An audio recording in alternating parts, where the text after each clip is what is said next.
Assalamualaikum ya Rasulullah. Allahumma salli ala sayyidina Muhammad wa ala sayyidina Muhammad.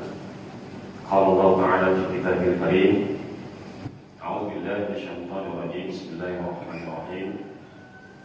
Rabbi shrah li sadri wa yassir li amri wa hlul 'uqdatam min lisani yafqahu qawli. Rabbi billahi rabba wa bil islam dina wa bil Muhammadin nabiyya wa rasula. Rabbi zidni ilman warzuqni fahman. Allahumma alhimna ma wasida umurina wa a'jina min sururi anfusina wa min sayyiati a'malina. Talabul ilmi, majelis kita mengingat Allah Subhanahu wa taala. Majelis kita lagi dan lagi untuk menyibukkan lagi tentang urusan-urusan agama, perkara-perkara agama. Insyaallah kita akan sama-sama belajar ya. Belajar. Karena di sini perintahnya belajar ini nggak ada batasnya, Pak ya, Insya Allah. Jadi perintah belajar itu bukan untuk anak-anak, tapi untuk hamba Allah, umat baginda Nabi Sallallahu Alaihi Wasallam. Talabul ilmi faidatun ala kulli minal muslimin wal muslimat. Wajib hukumnya untuk belajar, ya, laki-laki maupun perempuan. Khususnya kita belajar agama, ya. Karena dengan agama inilah seorang dia akan mendapatkan kebahagiaan. Dengan agama dia akan mendapatkan kemuliaan. Dengan agama dia akan mendapatkan keberuntungan, bukan saja di dunia yang sementara, kelak nanti kehidupan akhirat yang selama-lamanya. Mencari kebahagiaan di luar agama, dohir nampaknya saja, ya, tapi pada hakikatnya tidak akan temukan kebahagiaan, keberuntungan, kesuksesan ini di dalam agama. Maka insyaallah kita ini Allah jadikan kita sebagai hamba Allah ini, wa ma khalaqul jinna wal insa illa liya'budun. Dan menciptakan jin dan manusia mereka untuk ibadah, ya. Jadi menyembah Allah dengan ibadah. Nah, tentunya bagaimana beribadah ini kita ini harus ada ilmunya. Nah, ya. Jadi kalau ibadah ini nggak ada ilmunya, seperti layang-layang yang putus, nggak tahu mencoknya kemana. Ibadah ini harus ada ilmunya. Tentunya ilmunya ini yang pernah diajarkan, yang dicontohkan oleh baginda Rasulullah Sallallahu Alaihi Wasallam. Insyaallah ini ada permintaan daripada pengurus Mushola Al-Wadin untuk materi kita pada subuh hari ini. Kita akan membahas bab tentang wudu, ya, sekaligus mungkin toharoh. Karena ulama kita katakan tidak sempurna sholat kamu kalau wudu kamu tidak sempurna. Tidak sempurna wudu kamu kalau istinja kamu tidak sempurna. Jadi emang ini berkaitan Bapak-bapak, antara istinja, wudu dan sholat. Nah, maka insya Allah minimal kita ini sudah belajar. Kalau sudah belajar masih ada kekeliruan, masih ada kekhilafan, kesalahan, ini ada afu, ada maaf, ada dispensasi. Nah, tapi kalau kita ini nggak belajar, udah tahu salah, nggak ada ilmunya, kamu belajar, nah ini yang bahaya. Nah, jadi ketika bapak-bapak melakukan ibadah, ya, ada kesalahan, tapi kita lagi belajar, ini ada afu, ada pemaaf, ada dispensasi. Nah, contoh, ya tadi kalau wudu kita ini sudah wudu, namun wudu kita ini masih banyak kekurangan, kesalahan. Tapi kita mau belajar, maka ini ada dispensasi, ada afu. Kalau di dalam kitab itu ada dimaafkan. Ya. Tapi kalau kita ini nggak mau belajar, sudah tahu salah, kita tetap aja konsekuensi dengan kesalahan kita, ini yang bahaya. Satu contoh, maaf ini ketika kita menjadi seorang imam, ya. Nah, imam ini sudah tahu kita ini, ya, salah, baik dalam pembacaan Al-Fatihah rukunnya, ya. Tapi kita udah tahu salah, baik pembacaannya, lafadznya, tajwid makhrajnya, rukunnya, ininya, ya. Ini kita nggak mau belajar. Kekeh kata orang Sunda, kekeh dengan kesalahan, ini yang bahaya. Nah, tapi kalau walaupun kita ada kesalahan, kehilafan, mau belajar, insya Allah akan dimaafkan. Maka insya Allah kita akan membahas masalah bab wudu, ya. Jadi saya minta saja karena kita nanti ada sesi tanya jawab, ya. Jadi untuk kita sama-sama ketahui, ya, jadi Allah itu suka kepada orang-orang yang mensucikan. Di dalam surat Al-Waqiah juga kita sudah jelas, la yamassuhu ilal mutahhar, la yamassuhu ilal mutahhar. Belum pernah baca surat Al-Baqarah ya, minal mutahharun ya. Jadi Allah itu suka kepada hamba-hamba yang selalu mensucikan ya. Maka wudu ini salah satu untuk mensucikan kita. Mobil khusus kita untuk melaksanakan perintah Allah yaitu sholat ya.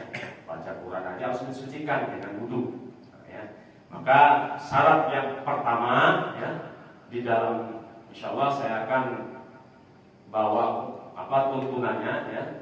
Ini rujukannya di dalam kitab Fathul Mu'in ya. Fathul Mu'in ini karangan Imam Nawawi ya. Fathul Mu'in, Riyadhus Shalihin, itu Fathul Mu'in itu karangan Imam Nawawi. Nah, insyaallah ini sudah sama-sama kita ketahui ya, Imam Nawawi ini seorang ulama ya, yang sudah mengarang kitab ya, bisa dipertanggungjawabkan. Nah, jadi saya tidak keluar daripada kitab ini. Sebenarnya kitab Fathul Mu'in itu kitab bahasanya banyak bahasa Sunda, bahasa Jasek ya, bahasa Jawa. Semua sudah saya terjemahkan di sini ya, sudah saya rangkum untuk dapat dipahami ya. Jadi insyaallah yang pertama kita untuk diketahui ya, dalam wudu dulu, bab wudu. Yang perlu kita ketahui di sini, wudu itu ada syarat wudu. Ya. Syarat wudu ini di sini di dalam kitab Fathul Mu'in diterangkan wasurutu al-wudu'i ka husud gusli khamsatu ahad. Jadi syarat wudu itu ada 5 ya. Syarat untuk berwudu, bersuci, mensucikan itu ada 5 ya. Yang pertama yaitu syaratnya dengan menggunakan air dulu. Ini kita bahas belum tayamum ya. Kita dengan air dulu ya. Jadi syarat pertama itu menggunakan air mutlak. Mungkin kita pernah dengar air mutlak. Kalau belum, saya akan sampaikan. Air mutlak itu air yang mensucikan, yang tidak tercampur di dalamnya dengan sesuatu apapun. Nah, ya. Itu namanya air mutlak. Jadi pembagian air itu kalau di dalam kitab ya, ada air mutlak, ada air musayyamas, ya, ada air apa lagi? Mutanajis, ya, ada lagi mustamal, ya, ada 4. Nah, ini kita untuk wudu itu yang kita pakai, ya, itu air mutlak, ya, air yang suci, tidak tercampur di dalamnya oleh sesuatu apapun, ya. Jadi air itu tentunya di sini diterangkan di dalam kitab Fathul Mu'in, ya, untuk contohnya air itu air mata air, ya, air laut itu mensucikan, ya, air hujan, nah, itu bisa, ya, untuk wudu, ya. Nah, terus air embun, nah, ya. Kalau air musayyamas itu air yang proses dia dari pemanasan sinar matahari.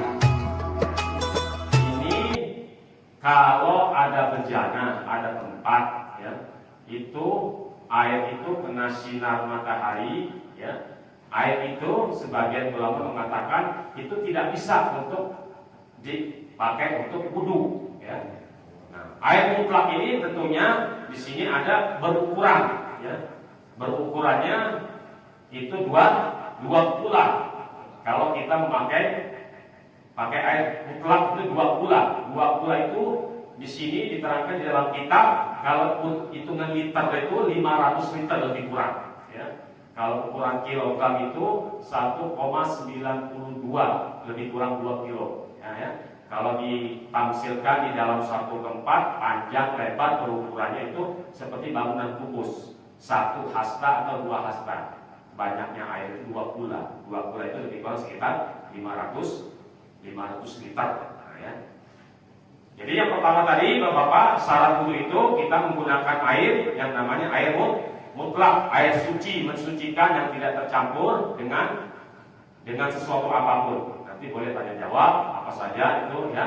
Kemudian syarat yang kedua, ya, di sini yang perlu kita ketahui untuk daripada wudu yaitu kita dengan mengalirkan, ya, dengan mengalirkan air itu maghsuli fama yakfi ayamassu ma'u. Jadi mengalirkan air pada anggota yang dibasuh. Ya. Jadi nggak cukup diusap, dibasuh dengan air. Ini syaratnya kalau kita wudu. Ya. Kemudian yang ketiga yaitu anggota wudu ini mugharulil ma'i taburradara. Jadi yang ketiga adalah anggota wudu tidak terdapat sesuatu yang dapat merubah air dengan perubahan yang membahayakan. Jadi kalau ada yang nempel, ya, yang menghalangi daripada air wudu, nah ini harus dihilangkan. Nah, ya. Seperti apa? Seperti tinta, ya, seperti cat. Nah, ya. Terus yang keempat, baina ma'i wal maghsuli. Jadi yang keempat ini adalah anggota wudu tidak dapat menghalang di antara air dan anggota yang dibasuh seperti itu tadi. Jangan sampai kita wudu kalau masih ada penghalang di situ yang terkena ini, nah ini wudunya nggak sah. Nah, makanya harus dihilangkan, ya. Seperti cat, tinta, dan sebagainya. Nah, ya.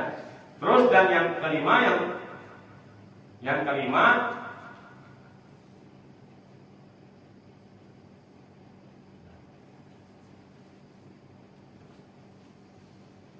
masuknya waktu sholat bagi seorang yang selalu hadas. Jadi ketika kita punya hadas, Pak, hadas itu apa? Apa hadas, Pak? Hadas, ya, hadas yang kayak satu, mau kencing, ya. Masuknya waktu sholat bagi seorang yang selalu hadas. Jadi ketika kita punya hadas, Pak, hadas itu apa? Apa hadas, Pak? Hadas, ya, hadas yang kayak satu, mau kencing, ya. Dua, ada satu, ada dua, beser, nah, yang sering beser, ya. Maka baginya untuk menduga masuknya waktu sholat, maka baginya tidak diperbolehkan untuk berwudu seperti hanya orang yang tayamum. Nah, maknanya di sini, jadi kalau kita punya penyakit sering beser, ya, maka ini di sini di kitab Fatawi disunahkan untuk membersihkan dulu, ya, membersihkan. Ada kalau misalnya maaf kayak namanya dipampet dulu, ya, nah, kemudian kita wudu. Bahkan di sini kita itu untuk berulang kali untuk menyempurnakan wudunya. Kalau kita punya kendala tukang, yaitu tadi sering beser, ya, masya Allah. Nah, terus itu tadi syarat ada 5. Kemudian fardu atau rukun. Nah, di sini rukun, ya, namanya fardu rukun. Rukun wudu itu, ya. Maka yang harus kita ketahui, yang pertama itu adalah niat. Nah, jadi segala sesuatu diawali dengan niat. Kalau tidak niat maka ya batal semua, nggak dapat apa-apa. Amalan apapun ini diawali dengan niat. Ya. Jadi rukun yang pertama kita niat dulu. Ya. Niatnya mungkin kita sudah sama-sama kita tahu, ya. Niat wudu kayak mana? Nawaitu wudu'a lirafil hadasil asghari. Ya. Jadi niat.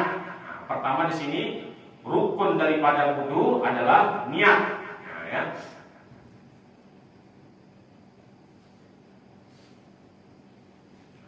Kemudian yang kedua, Bapak-bapak, Ibu-ibu hadirin rahmati Allah Subhanahu wa taala, rukun wudu atau fardunya wudu itu yaitu membasuh saniha ghuslu zahir wajhi lillahi faghsilu wuduhakum, yaitu membasuh bagian luar wajah. Sebab telah dijelaskan di dalam Al-Qur'an, basuhlah wajah kalian itu, yaitu wajah, ya. Nanti silakan pertanyaan bagaimana nanti di season tanya jawab aja untuk membasuh. Ini kita sampaikan dulu rukunnya, ya. Jadi tadi yang pertama niat, yang kedua membasuh muka, nah, ya, di luar muka ini, ya. Nah, yang ketiga rukun daripada atau fardunya daripada wudu yaitu saluha ghuslu yadayhi min kaihi wa zira'aihi, mirfaqalillah. Jadi membasuh kedua tangan.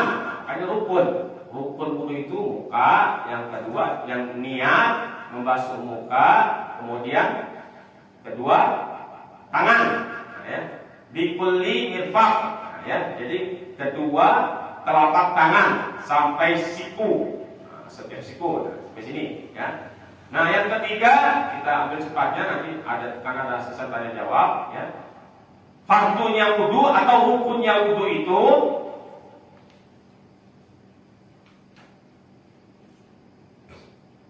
yaitu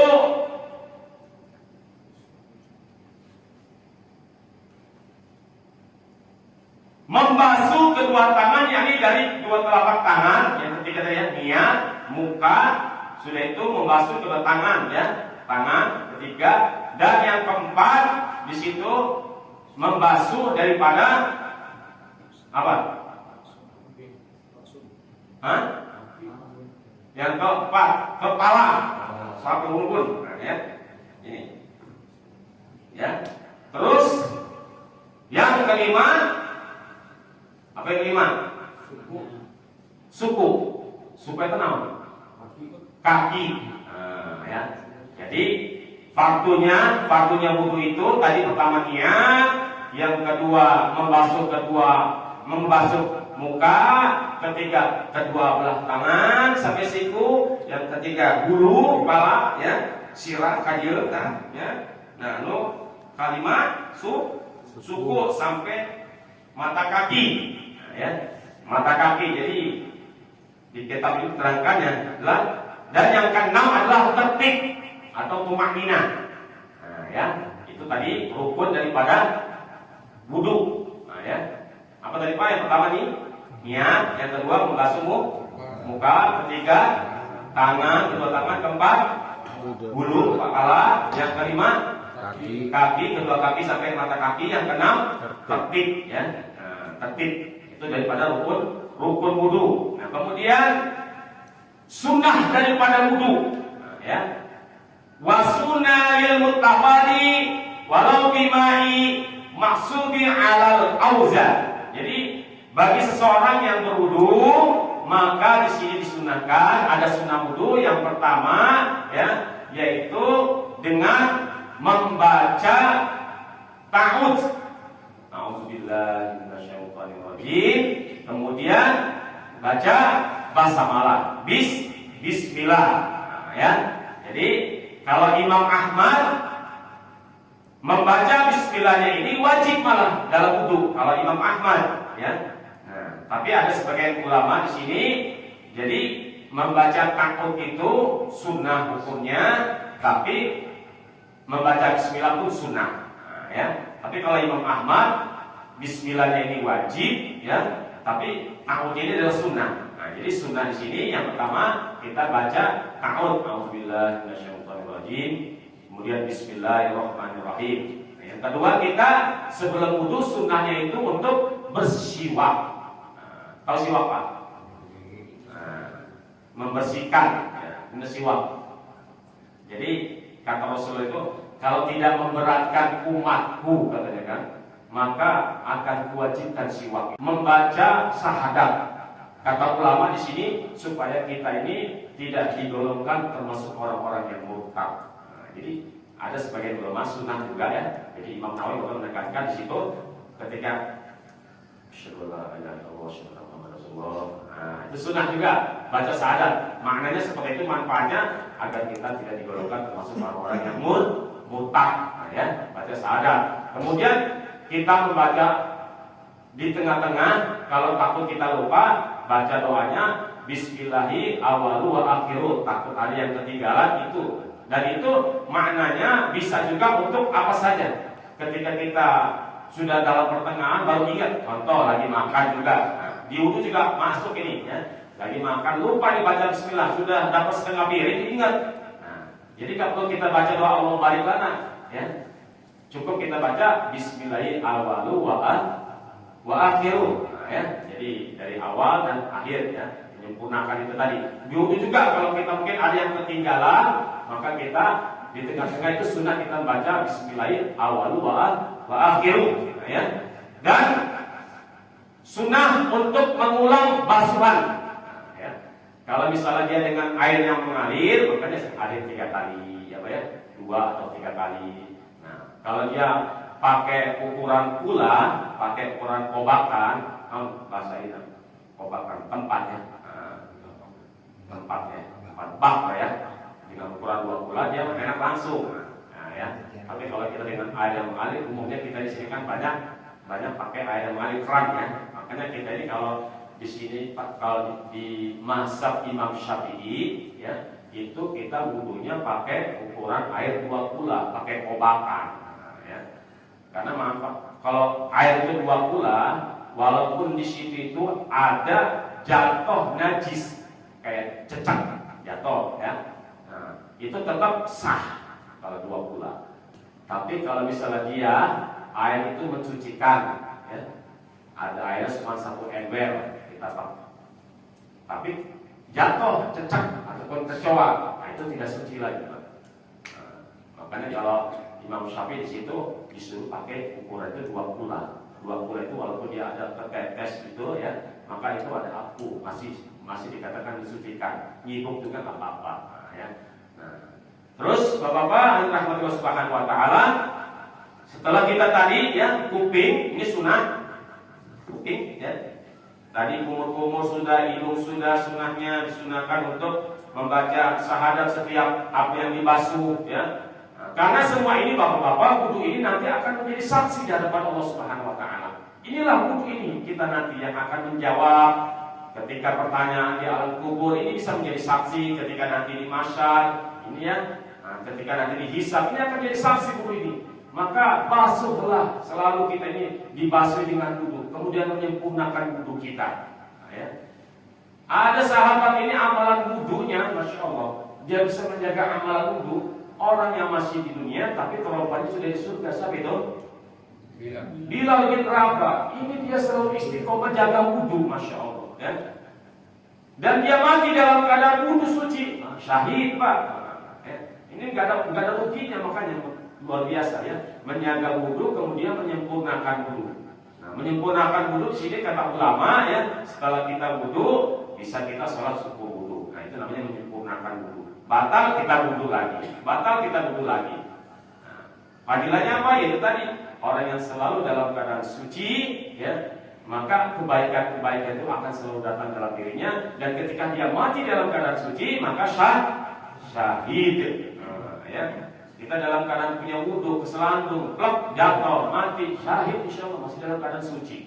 Apa ya? Kemudian Bapak-bapak hadirin yang dirahmati Allah Subhanahu wa taala, jadi tadi sunnah membasuh daripada kuping, ya. Nah, kemudian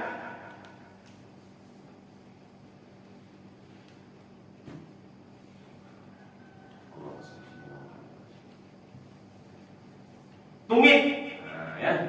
Sunnah untuk memperhatikan tumit, wa ta'ahudi akibi wa muki wa huwa taraful aini alladziina li taqa wa ibadi wa huwa wa huwa qarah.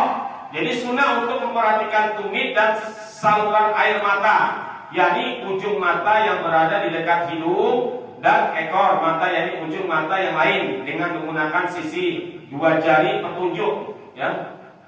Jadi makanya ketika membersihkan tumit Pak, sebenarnya ini ikhtilaf ya.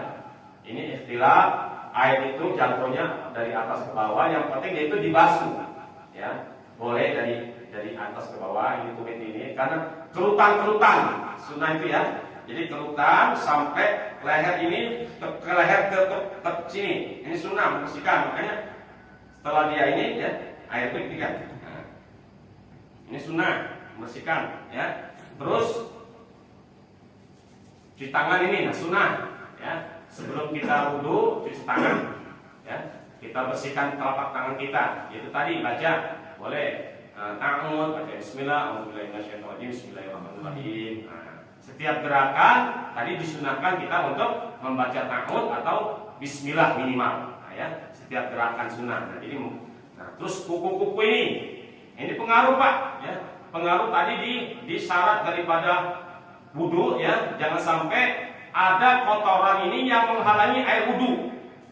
Nah, ya, di dalam makanya sebaik-baik orang muslim ini katanya dia menjaga kukunya, jangan sampai kukunya ini jadi penghalang daripada kebaikan-kebaikan. Maksudnya apa? Itu tadi ada kotoran di sini sehingga penghalang air wudhu. Nah, kalau bisa ya sunnah jangan panjang-panjang kukunya, Pak. Nah, jangan panjang-panjang karena kuku panjang itu katanya rumahnya setan. Jadi sunnah, makanya kita disunahkan setiap panjang dikit setiap hari Jumat kita potong, itu katanya rumahnya setan. Jadi sunnah, makanya kita disunahkan setiap panjang dikit setiap hari Jumat kita potong kuku, Pak. Nah, ini manfaat itu tadi, ya, Masya Allah. Kemudian kita, nah ini dalilnya, Pak, ya. Sunnah melafazkan 2 kalimat syahadat setelah berwudu sekira tidak ada pemisah. Jadi ada sebagian ulama pada waktu setiap gerakan dia baca syahadat minimal dia terakhir, ya, terakhir wudu itu dia membaca syahadat, ya. Asyhadu an la ilaha illallah wa asyhadu anna Muhammadar Rasulullah. Kemudian dia sempurnakan dengan doa Allahumma ja'alni, kalau dia sendiri, ya, Allahumma ja'alni minal mutatahhirin wa ja'alni min ibadika sholihin. Nah, ya. Jadi segala puji hanya milik Allah, ya. Nah, jadi sunnah kita melafazkan syahadat boleh setiap gerakan itu asyhadu la ilaha illallah wa asyhadu minimal di terakhir sunnah, ya. Jadi kita setelah syahadat disempurnakan dengan doa wudu itu tadi, ya. Coba kita bareng-bareng. Allahumma ja'alni minal mutatahhirin wa ja'alni. Nah, ini ketika kita doa, Pak, ini mata kita menatap ke langit walaupun itu ada atapnya. Ini sunnah. Bahkan kata ulama walaupun kita dalam hutan, suruh melihat ke atas ketika kita doa itu. Ya, asyhadu an la ilaha illallah. Walaupun kita di dalam ruangan. Nah, ini sunnahnya, ya. Jadi asyhadu an la ilaha illallah wa asyhadu anna Muhammadar Rasulullah, ataupun asyhadu an la ilaha illallah wa la syarika lah wa asyhadu anna Muhammadan abduhu wa rasuluh, ya. Allahumma ja'alni minat thawabina wa ja'alni minal mutatahhirin wa ja'alni min ibadika sholihin. Jadi kita mata kita melihat ke langit, jangan melihat ke depan. Ini sunnah. Kalau jelas-jelas terangkan seperti itu, ya. Walaupun matanya ke arah langit walaupun orang tersebut dalam keadaan buta, nah, sampai seperti itu. Nah, ya. Kemudian Bapak hadirin jamaah salat subuh rahmatnya Allah Subhanahu wa taala, sunnah juga meminum sisa air wudu. Karena air wudu itu juga bisa menjadi asbab syifa, kesembuhan. Nah, ya. Di sini diterangkan min fadli wudu'i li khabari infini sifa. Katanya kan? Jadi sunnah untuk meminum sisa air wudu kalau lagi nggak puasa, tapi kalau puasa jangan. Ini sunnah kalau nggak bulan puasa, ya. Jadi kalau ada yang sakit nih, Pak, boleh, Pak, ya, dia wudu. Jadi sisa air wudu itu dia minum, ya. Nah, di sini dalilnya, ya. Sebab ada hadis menjelaskan bahwa di dalam sisa air wudu terdapat syifa. Syifa itu obat dari segala penyakit, bahkan 70 penyakit. Masya Allah, ya. Disunahkan untuk memercikan air wudu pada kain penutup badannya jika diduga terjadinya hal yang mengotori dirinya seperti yang telah dijelaskan, ya. Jadi kita, ya. Nah, dan yang terakhir sunnah mengerjakan sholat 2 rakaat, itu sholat syukur wudu. Nah, itu sunnah. Usolli sunnah wudu'a rakaataini lillahi ta'ala. Allahu akbar. Ya. Jadi itu sunnah. Ya. Jadi syarat waktu tadi rukun sudah, sunnah sudah, ya. Nah, jadi di sini faedah. Haram bersuci dengan air yang disediakan untuk minum, begitu pula dengan air yang tidak diketahui keadaan menurut pendapat yang unggul, ya. Begitu pula haram membawa sesuatu dari air yang telah disediakan menuju tempat lain yang bukan tempatnya. Wajib bagi seorang yang berwudu untuk meringkas hanya terhadap usapan, ya. Jadi kita itu juga sebenarnya enggak harus banyak-banyak air itu, ya. Yang penting memang tadi syaratnya ada, rukunnya ada, sunnahnya ada, ya, harus air banyak, karena kita juga disuruhnya juga tidak boleh boros dan mubazir, ya, ya. Sebenarnya Kalau memang air itu mutlak mensucikan, sekali itu sudah bisa, tinggal ditaburkan sah. Karena disuruh mengalirkan dan membasuh diusap. Muka juga ya. Jadi mungkin sampai di sini karena kita lebih banyak ke sesi tanya jawab ya. Silakan kepada Bapak Ibu hadirin untuk bab dulu. Kalau memang ada di bab tohar yang lainnya, karena kita mempersingkat waktu, kalau saya sampaikan toharnya agak panjangan, karena yang lebih bagus ini kan kita banyak tanya jawab aja.